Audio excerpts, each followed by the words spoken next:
Ay, nako, napahikab pa. Good morning, guys. Good morning. Ayan. So, anong oras na ba? Ano na? Anyway, so, ayan. Back to school. Back to school na. Babul na naman tayo. Back to school na, guys. So, first day of school ni Chelsea ngayon. Actually, na-adjust yung pasok nila. Ano pa? Ay, ano ko nga kayo, nadidistract ako doon sa TV. Nakikita ko yung TV eh. Anyway, yan. July 22 dapat yung pasok nila. So, in-adjust, naging July 29. Kaya lang, masamahin pa ng kahapon. Parang akala ko yun na yung bagyo. Kasi di ba may bagyo na 3, magkakasunod daw. Pero, buti na lang hindi siya naging totally bagyo. Pero ang lakas ng ulan kahapon, kaya na-cancel yung pasok. Yung mga first day kahapon. So, sana walang bagyong darating para tuloy-tuloy na. Medyo maganda naman ang panahon ngayon, pero hindi siya mainit. Makulimlim. Si Ate Rian ay umalis na rin nga pala at siya ay mag-enroll. August 12 naman sa kanila. Ayan, nag-aayos-ayos ako dito na aking mga anik-anik. Ay, eto nga pala guys, pakita ko sa inyo. Eto, bumili ako ng ganito, yung pambalot sa books and notebook. Yung siya, cover siya na instead na yung nagtitape tayo na plastic cover, eto, may adhesive na siya. Buong notebook or books, ayan, pakita. Ayan, meron siyang meron na siyang cut dyan. Kasi dyan kayo mag-i-start. Ididikit nyo siya sa notebook. So, eto size na to, small and medium kinuha ko. Kaya lang mali yung sukat. Yung medium pala, hindi pala kasya sa libro. Kasi based dun sa mga reviews, ewan ko, baka ibang size yung libro nila, malapad yung libro ni Chelsea. So, large pala dapat. Tingin ko yung large kasya na yun. Magkaroon man ng allowance or sumobra man, walang problema, ikakat ko na lang. Bitin kasi ng konti. So, nagkakaubusan pa to ngayon. Maganda to guys kasi, di na tayo magta-tape. Minsan, di ba, struggle yung pagtitape at saka talagang kailangan may nakalapag na na mabigat. Ganun ako mag-cover or yung pa ako kasama para hindi siya ma-misalign tas ako tatapan. Eto, okay siya. Basta nyo lang. Ganito yung sample niya, no? Kakalabasan. Ayan, ito to? Sticker book. Ayan, transparent ko lang yung Ganito itsura niya. Nakikita niyo yung parang design niya. Ganon. So, ayan siya. Parang nakalapat na siya. Diyan. Ayan. Diyan ang itsura niya. Pag dinikit, kaya make sure, pag dinikit nyo na, nailapat nyo na, huwag nyo nang tanggalin. Kasi madikit na siya kung matanggal nyo man, mawawala na yung dikit. Yun yung na-observe ko sa kanya. Gamitan nyo lang to ng pangkaskas habang dinidikit nyo. Yung pag naglalagay kayo ng wallpaper sa, diba, na sticker wallpaper, parang ganong kinakaskas nyo ganyan. So, habang minumove nyo, ikaskas nyo para didikit talaga siya. Kailangan ng puwersa. Hindi naman sobrang puwersa. So, yun. Lang ako, guys. Tara, doon tayo kusina. So, si Chelsea, naayos niya naman yung gamit niya. Dahil nga, small bag lang naman sila. So, ako'y magkakape. At saka, bumili lang ako ng, ilaw. Isda. Magpiprito lang ako ng isda. Gigi. Ayan, bumili lang ako ng Gigi. Actually, mura yung bili ko ng isda. Nakabili ako ng 3 medium size na tilapia. Sinigang ko kahapon. Tapos ito, ilang piraso nito? 10. Hindi ko alam kung ilang kilo to 10 piraso yata to. Tapos 13 pieces na malalaking sugpo. Ay, anong tag doon? Doon. Yun, ay lang siya. Wala pang 500. Oo. So, mura. At saka ito bumaba daw. So, ipapirito ko lang to kasi hindi ako nakabili ng panlahok. Tinatamad ako. May gagawin pa ako.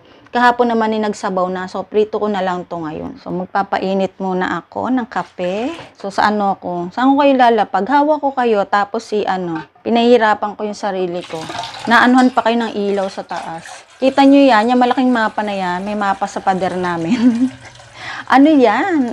Nagmamoist dyan. Nagpuputi siya. Kahit tanggalin ko yan, guys. Baka may makakapansin kasi niyan sa video. Alam ko. Kahit yung gumagawa ako ng mga short video lang. Nakikita yan. So, kahit punasan yan, tanggalin, nagpuputi ulit. Ayan. Dire-diretso ko na siya. Ayan, nagpuputi siya ulit. Tapos meron siyang parang kinaskas ko na yan tapos namuti siya uli pag natutuyo. So, wala na magagawa niyan. Ano na lang yan, ang gagawin siguro dyan, waterproofing. Ano ba yung tawag doon? Medyo pricey yata yun, pero yun yung sinasabing pwedeng gawin dyan. Kasi, wala kahit pa yan, kinudkod ko na yung puting yan. Yung mga puting yun. Kinudkod ko na yan, ganun nga, pag natutuyo, ganun pa rin. Ayan. Dami ko sinasabi sa buhay. So, eto nga guys, dumadami yung share ko na rin sa inyo. Dumadami yung pimples ko, no. Actually, it's a part of getting old. Getting old. Thunders na tayo. Hindi kasi nung last year, December, medyo hindi naging maganda yung menstruation ko. December, mga July na yata. Basta last year, hindi naging maganda at natakot ako. So, share ko na lang din to para sa mga nanay dyan, mga kababaihan dyan, na malapit na mag-40 or 40 years old. Magandang ma-share ko sa inyo to kasi natakot talaga ako. Kaya, hindi yan dahil sa iniinom ko na IC Tokyo. Dahil yan sa hormones ko talaga. Dahil, malapit na tayo ma-menopause. Wala na. Malapit na sign of menopausal, early menopausal. So, sabi ko napaka-aga naman. Ganito yun, ang nangyayari nun, may kutob naman din ako, possible, baka ganun nga, no? Pero, ang nangyari kasi, yung menstruation ko, ang lakas, as in the whole day, nakakaubos ako ng almost 2 pack ng napkin. Yung pang malapad, pang night yun, ha? So, pasintabi sa mga nakain. Pero gusto ko lang i-describe sa inyo kung ano yung nangyari. ano yung sitwasyon ng menstruation ko. Kasi alam ko maraming mga babae diyan na minsan may nararamdaman na sa ating katawan or may napapansin na pero dinidedma. Nahihiyang magtanong, 'di ba? Or natatakot magtanong sa doktor. Ako talaga, oo, natakot ako pero inisip ko kung patuloy ako matatakot, di ko alam kung ano yun. Malalaki siya talaga. Kung nakita nyo atay, ganun siya buo. So, ang lakas niya. And then, nag-on and off naman. May months na wala akong menstruation. May months na 2 months ganun siya. 2 months na malakas. Nag-worry ako noong December. Kasi, November pala. Dahil kakatapos ko lang, malakas. Then, natapos na siya, humina na siya. 1 week pa lang ang pahinga ko, nagkaroon ulit ako at malakas siya ulit. Doon ako nag-start nagpa-check up. Kasi nung una kasi, inobserve ko muna siya guys kasi hindi naman ako basta-basta din agad nagpapa-check up. Inoobserbahan ko muna ang katawan ko. And which is sabi ni doktora, yun yung tamang ginagawa, ino-observe muna. Pero hindi kailangan patagalin. And then yun, nagpa-check up ako and sabi nga ni doktora, yun yung nakikita niyang possible. Nirequestan niya ako for Trans-V, laboratory, so ginawa ko lahat yun. Okay naman yung Trans-V ko at normal lahat. And yun lang, hindi naman siya yung yung lakas niya naman is hindi naman siya yung kagaya hindi naman siya 1 buwan. Halos lang, mga 2 weeks, tuloy-tuloy, hindi naman siya the whole month. Pero dahil nga sa tagal na din, hindi naman ako sanay na ganun, is parang feeling ko 1 month. Pero 2 weeks na yung pinakamatagal. Malalaki siya talaga. So sabi ni doktora, is observe ko yung katawan ko. Niresetahan niya na ako ng gamot, vitamins, dahil nga sa lakas ng menstruation ko, sumobrang baba ng dugo ko. Nasa sign of, na raw ako, early menopausal. So sabi niya, bata pa daw ako, 42 na ako ngayon, 41 ako nung nagpa-check up. So sabi niya, sa age ko pa daw ay bata pa daw yon. Kasi usually, pag menopause talaga, mga nasa 50 na, ganyan. Pero syempre, hindi naman yan biglaan tigil na, di ba? So may pagdadaanan pa yung menopausal, di ba? Meron pang mas maaga sa akin, na una nagpa-check up, nasa 38 siya. So yun din yun, mas maaga, may ganun din daw. Early menopausal kasi, yun na yung nag-start na. Nag-iiba-iba yung ng menstruation. So, ayan. And itong tagyawat na to ay hindi to dahil sa iniinom ko IC Tokyo. Pansin nyo, sa kabilang side, wala, no? Kabilang side, dito lang talaga ako, Sabi ni doktora, ay kasama yan. Kasi nga, nag-iiba-iba na yung ng katawan ko. And guys, tinigil ko na yung IC Tokyo and Glutamelo-Ni. Bakit? Hindi dahil sa hindi sila effective na. Nag-decide ako mamili kung ano yung dapat ko nang inumin kasi mayroon siyang mga nireseta sa akin and meron din ako UTI noong time na yon. So umiinom ako ng hindi naman siya antibiotic pero yung sambong yata yon na capsule. Pero sabi niya naman kung may option na herbal, pwede. Kaya lang wala akong makuha kaya nag-capsule ako. So medyo madami kasi meron ako sa nerves, meron sa iron, and then syempre may vitamin C ako. So sabi ko, siguro mayroon akong kailangan i-give up yung gluta ko. Sabi naman ni doktora, pwedeng hindi kasi maganda daw yung glutathione and maganda yung benefits nun sa katawan. Kaya lang, it's up to me kung gusto kong magbawas kasi kung hindi ako sanay ng madami. And kung meron naman akong tamang pag-inom, like may gap ako every 30 minutes or 1 hour, saka ako iinom, yung ganon. So, pwede naman yon. Kaya lang, choice ko naman yon. So, tinigil ko, wala akong glutathione ng ilang months talaga. Kaya rin talaga siguro, ayan, mas mabilis. Mas mabilis naglabasan. Ayan siya. Pero nung nagtitake ako nun, meron na rin naglalabasan. Kaya lang, hindi ganito kadami nung nag-stop na ako. Yan. So, balikan ko kay mamaya, guys. Ayusin ko na yung Ayusin ko yung ni Chelsea. Ayan, tapos na maligo ang mamaling nyo. O, diba? Basang-basa sa ulan. Basang-basa sa ulan. Basang-basa na yung buhok. Parang, ito nga lang problema ko sa buhok to. Kahit grabe na yung pagkakapunas ko, ay, ganyan pa rin, oh. Anyway, highway. Ay, what's in my bag ni Chelsea? Tara. Ay, nakikita niyo malaking yan. Balikbayan box to. Dito ko nilalagay lahat ng pa-order ni Papa Ryan na mga shoes. Ayan, wait lang. So, nag-stop na ako sa online. Si Papa Ryan, rumarakit din siya online. Kakapagod. Ang init. Nasa labas. Mag-what's in my bag tayo. Ayusin ko kayo. Si Chelsea ay kumakain. So, maaga pa naman. So, mag-ano muna tayo. What's in her bag? Sabi ko, what's in my bag ni Chelsea kanina. What's in her bag? Ano ba to? Naiirita tuloy ako. Napaka, ng buhok ko. Basang-basa. Yung dito kasi, parang pawis feeling ko. Ganyan-ganyanin natin at nakikita ang aking bukol. Ayan. So, ayusin ko ulit kayo. No? Hindi ko alam paano ayos ang gagawin sa inyo. Oh. Ayan. Kita nyo ga ako? Kita? So, ngayon, since first day of school, since first day ni Chelsea sa school, at naudot nga kahapon, ngayon Tuesday, no? Small bag lang daw muna sila. Hindi ko alam ang gagawin ko sa buhok ko. Kasi talagang basang-basa pa siya. Pinunasan ko na yan. Ayoko na kasi para tuloy akong bruha. Ano nga, kuha muna ako suklay. Makapal kasi ang buhok ko, lalo nang kumapal to. Diba nang nag-ano nga ako. Naguglutathione, lalo siyang kumapal. Which is good naman, diba? O, ayan, simulan na natin. Bago tayo ma-distract ng tuluyan sa wet kong hair.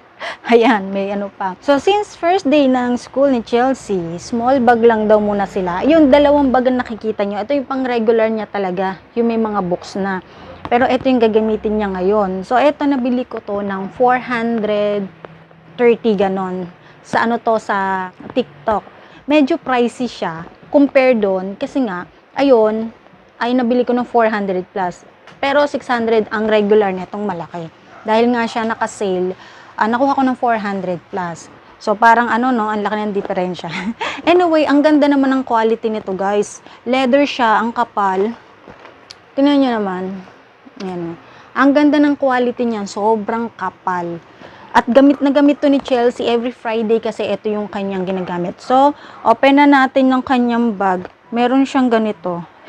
Nilagyan niya. Keychain sa McDo yan sa McDonald's. Sino to? Ay, Pochacco pala to, guys, si Pochacco. Ayan, kasya naman ang payong dito sa side, no? Maliit siya pero kasya naman yung payong. So, dyan nakalagay. And then, dito muna tayo sa maliit. Sa maliit, meron siyang suklay na sina din, puro sina na. Tapos salamin, may salamin siya. Then, meron siyang face mask. So, pinagdadala ko pa rin siya ng face mask. And then, may electric pan. Dala niya electric pan niya kasi nga minsan hindi kinakaya yung init. Sa school, kahit naka-aircon sila, minsan pinapatay. So, para may extra siya. Then, meron pa siyang pa-art dito. Hindi ko napapakailaman yung ibang gamit niya, ha? Kasi sinuksukan ng kung ano-ano. Eto, may notebook na isa. Actually, ang notebook nila ay sa school manggagaling. Since wala pa yung supply, wala pang reply sa kanila yung nagsusupply ng mga books and notebook. Eto muna, pinagdala ko siya nito. Hindi naman sinabi magdala ng extra notebook. Pero pinagdala ko siya, baka may sulatin sila. Or pwedeng sa papel. Pero mas maganda kasi kung sa notebook para hindi nawawala, hindi napupunit. Ayan, nabili ko din to sa TikTok. Ito ay naka-bundle to. Actually, may Actually, ito ay may ka-bundle. Meron siyang kasamang bookmark, ballpen, eraser, ganon. Hindi ko na matanda kung ano yung mga kasama. Ito may stickers. So, for only 100 pesos, marami siyang kasama. So, ito yan. Mahilig siya mag-collect ng mga ganyan. Ayan. O, yung baon niya. May baon siya dito, snacks lang, isa lang. Dito niya na nilagay. Hala, may langaw, guys. And then, alisin ko muna to, ha. Meron siyang ginawang, mahilig siya sa ganyan, eh. Hawakan mo muna. And then, meron, alam mo here. Eto, yung kanyang, lalagyan ng crayon. Yung crayon niya is ganito. Ito yung ni-request niya, para siyang lipstick. Meron siyang, yung para retractable ba tawag doon? Yung nagaganon, parang lipstick. So, ayan, binili namin sa National Bookstore. Nasa 100 plus. So, marami na rin color. Marami siyang color. Ayan. Nakita niya sa kaklase niya. Gusto niya daw. Maganda daw. Kaya, binili naman namin. At ito, lalagyan niya is pencil case to. Pero ito ang naisip kong paglagyan na lang ng mga crayon. Just in case na yung mga crayon ay sumulat-sulat, kumulay-kulay. Madali siya matatanggal. Kasi yung mga dati niyang lagayan na tela, pag nalagyan, ang hirap. Meron akong binili sa kanya yung plastic. Kaya lang, napuputol naman yung cover. Yung pinaka-cover niya, napuputol. Tapos yun, parang ito yung nakita ko mas okay lagyan ng, crayon niya or something anik-anik. Something anik-anik. Hindi ko matanda kung magkano ko ito nabili, guys. Kasi, hinugot ko lang yan doon. Sa National Bookstore. Next natin, etong kanyang pencil case. Pencil case, nabili ko to na pasukan pa. Yung hindi pa siya bakasyon. Last year, mga August yata, ganyan. August or November last year. Hindi niya pa to ginagamit kasi meron pa siyang pencil case. So, sabi ko, gamitin na lang netong pasukan. Pero parang ginamit niya to pa-end na ng school year. So, dalawa siya, double compartment. Nabili ko to ng nasa 200 plus yata to. O, ito munang unang compartment. Ang laman nito, may glue siya. Ito ay hindi namin binili. Ito yung tira pa last year. Marami pa. Ayan. And then, gunting. Last year na rin yung gunting. Cinnamoroll Official. Nalimutan ko magkano to. Nasa 100 plus yata. Tapos, Cinnamoroll na sharpener. Binili ko to last March yata. Mura lang to, nasa yata, 10 pesos. Tapos may ballpen siya, although sila ngayon, lapis pa rin, pero magbo-ballpen daw siya magdadala. Ayan, Cinnamoroll. Mahilig siya sa Cinnamoroll. Dalawa yung kanyang ballpen na dala. Ayan, Cinnamoroll. Then, syempre, dahil may ballpen, meron siyang correction tape. Potsako naman, ganyan, nagdala siya niyan. Then, next, pom-pom purin pala to, hindi pala sa potsako. Sorry naman. Pom-pom purin. Puri? Second compartment, hindi ko na i-open kasi kita nyo na ma-obvious naman. Lapis siya. So, nandito na yung extra niya. Pero meron ka na bang tinasahan? Magtasa ka na ng wala pa yata siyang tinasahan. So, magpapatasa ako ng isa. Siya na magtatasa. Hindi ko na siya ng pinagagawa ko ng lahat para alam niya. And then, ito. Guys, nangingilo ko dito. Baba ko nga. Nangingilo ko dito. Ito yung parang kulambo. Pero ito yung gusto niya. As in, yan natayo ng balahibo ko. Ayoko talaga siyang hawakan kaskasan. Kulambo noon. Kahit nakakulambo kami, ayaw kong dadampi sa balat ko kasi ngilo-ngilo ko. Ayan, parang pa yung akin. Ayan o. Natidistract tuloy ako. Anyway, ito ay nabili ko na wala pa tong mga 25 pesos yata sa National Bookstore. Kung hindi ako nagkakamali, 25 or 30 pesos. And then, yan, di ko na open ha. Kita naman ang loob. So, ang laman nito, spelling booklet at saka yung pad niya. Yung pad paper niya, guys, is hindi rin kami bumili. Ito lang binili namin. Lalagyan ito at saka itong spelling booklet kasi marami pa siyang natira last year na pad paper. Actually, meron pang grade 1 kasi sinobrahan ko na yon. Naka-sale din nun, so dinagdagan ko na lang din kasi magastos sa or malakas siya sa papel. Since marami pa natira, ayan, naka-menos kami, 'di ba? So hangga't may nagagamit pa, yun muna. Nangingilo ko pag nakakaskas. Pasensya na guys ha. Pagpasensya nyo na ako. So yun ang laman ng kanyang small bag. Meron pang compartment dito guys. Pwede pa maglagay yan ng tumbler. Kasya pa kasi parang nai-stretch pa siya. Isang ganda ng quality. And then, eto na lang din malaki. Ay ko, sumabit pa. Pakita ko na lang din sa inyo. Meron siyang bulsa dyan sa likod. Hanggang dito yung bulsa niya, malalim. So, pwede nyo pang paglagyan ng extrang kung anong ipapadala sa school. Ito na yung bag na binili ko sa kanya para hindi na rin siya mahirapan mag-akyat sa taas. Pati mga teacher at pati ako, nahirapan din ako sa e-bike. Ang maganda lang kasi dun sa trolley is, pag mabigat, pwede mo siyang hilahin, diba? So, ito naman, malaki ang laman nito. Kasya na libro. Ilang compartment na to guys. Sabi ko nga sa inyo, nabili ko to ng 400 plus. Dati siyang 600. Ayan, books niya. Dalawa lang ang books niya. Kasi yan pa lang naman ang supply. Pero kasya dito, I think, 5 books. Meron pa siya dun kasing lagayan ng books. Pwede naman yun. 5 books siguro na malalaki. And then, ayan, ang luwag. Ganito ka para kita nyo. Ang luwag ng loob nito, pwede pa dito yung books. Ay, dito ko pala ilalagay yung notebook niya. Kasi, para dito yung mga books. Meron pang compartment dito, parang laptop. Ayan, nakikita nyo. Tapos, eto nga, nandito pa yung extra niyang pad paper.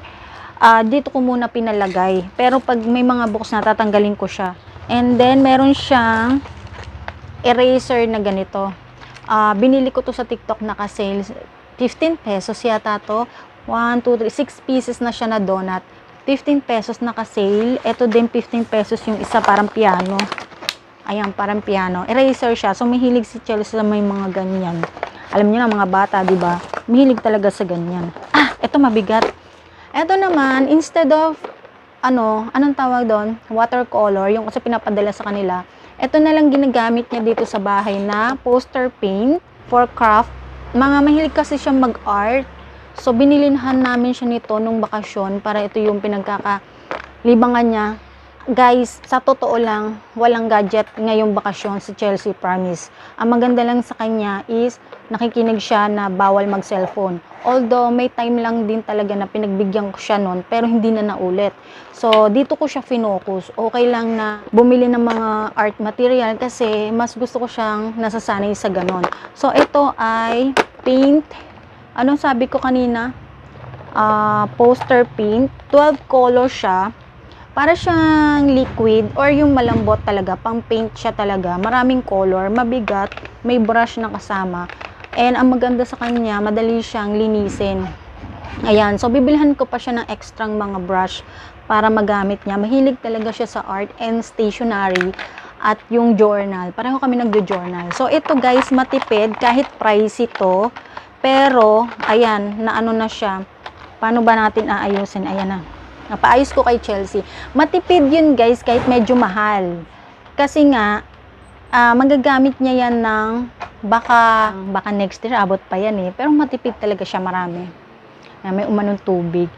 So, yun yung laman niya, pinapaayos ko sa kanya. So, wala nang laman to sa ngayon kasi nga, hindi naman kami masyadong bumili ng gamit guys.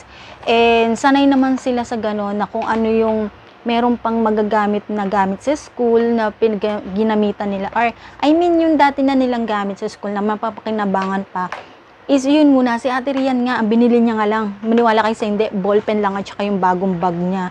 Yung bag niya is ano yon 900 pero may discount sa SM. Nabili na lang namin siya almost 700 plus na lang. So, the rest is, meron pa siya, yung kanyang tickler or yung katleya niya, meron pa, may nire-refillan lang naman yon. So, meron pa naman, ballpen lang talaga yung binili niya. And then, si Chelsea, yun nga, marami pa siyang gamit na pwede pang magamit ngayon. And then, ito pa pala, yung panyo niya, makakalimutan pa. So, ilalagay ko na dito yung panyo niya, and then to. And yun nga guys, sanayin natin ang ating mga anak na kung ano man yung available pa na pwede pang magamit next school year, is yun na muna yung ipagamit natin sa kanila. Hindi porket pasukan, bago lahat, no? Kung talagang kailangan palitan na. So, ganun naman sila. Aware naman sila sa ganun. Hindi naman sila yung si Chelsea at si Ate Rian, hindi naman sila yung bili doon, pabili doon, ganyan. Pero binibilihan namin sila kahit naman hindi pasukan. Halimbawa, may nagustuhan silang iba, yung basta kaya ng budget, yun, binibili namin. At isa rin maganda guys, pag bibili kayo ng gamit, pwede na kayo mag-utay-utay kahit hindi pa pasukan, kahit during pasukan pa nila. Gets nyo? Na halimbawa may nakita kayong sale na alam nyo magagamit next year, bilihin nyo na. Huwag lang sobrang dami. Halimbawa kung mga nasa 30 pesos or ganyan na pwede niya magamit, basta naka-sale, or 100 plus na dati silang 200, basta naka-sale na magagamit niya, bilihin nyo na, pautay-utay, hindi nyo mamamalayan, is nakukumpleto yung gamit para sa next school year. Kasi yun lang din ang maganda niyan. Ang nagastos ko lang ngayon is nasa almost 2,000 yung o almost 3,000 ganyan, kasi kasama yung bag. Almost 3,000, tapos ilan lang naman sa mga gamit nila, halos konti lang talaga. Then yung kanyang dadalhin sa school na requirements like cartolina, band paper, color paper, yun lang naman ang binili namin. And yung Manila paper, so ganun lang. Ayan guys, so magpapaalam na ako, hatid ko na si Chelsea. Ay, hindi pala ako magpapaalam, babalik ako after kong ihatid si Chelsea, dahil ayoko mag-vlog habang papunta kami doon dahil mainit. Ayan o, kita nyo yung reflection, di ba?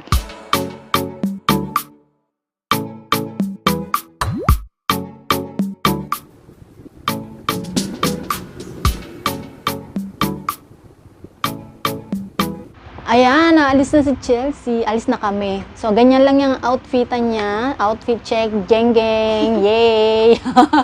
Ayan. Ikaw dyan. Ayan, nakaganyan siya. Dalaging ding na. Bisitahin niyo yung luma namin video. Ay, alit niya pa doon.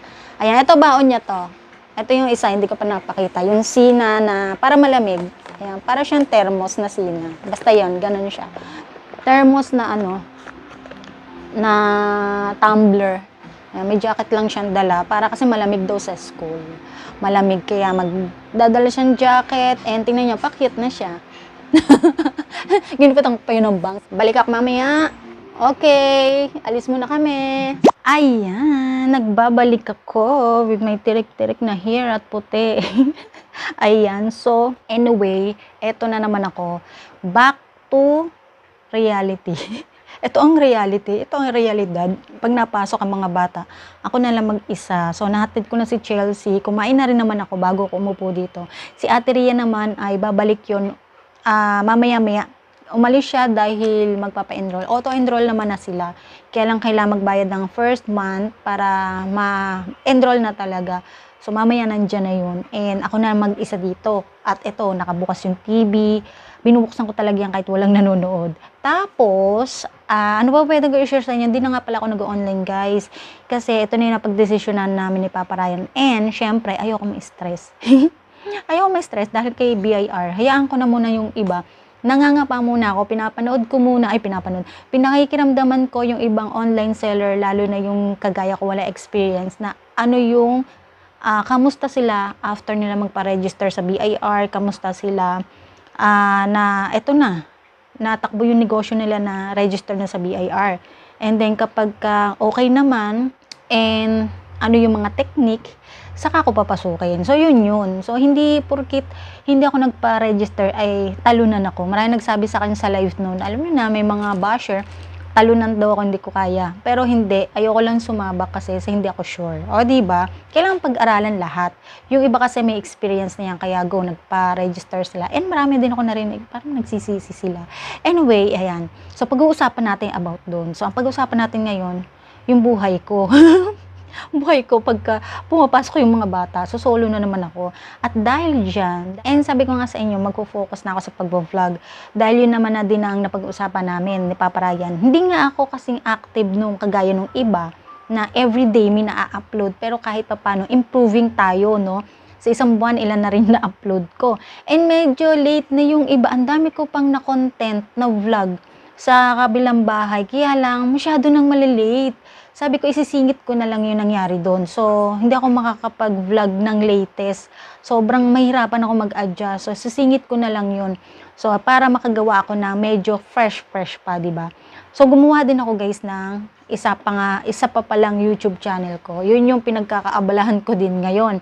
Yung aking pag-journal. So, gumagawa ako ng ganito at nakakatulong talaga. So, binukod ko sila ng channel kasi nga baka yung iba na sanay sa mga content ko, baka biglang makita, ba't may gano'n naman? Parang hindi din maganda kapag halo-halo, rambo-rambo lang nasa channel. So, binukod ko na lang din kasi iba ang content talaga ng ganito. Kaya yun, mas maganda talaga yung naisip ko na gano'n, ibukod na lang. Para hindi rin malito yung mga tao dito sa channel ko. So, pag nilagyan ko kasi ng ganito, baka hindi naman, hindi naman mahilig yung iba, di ba?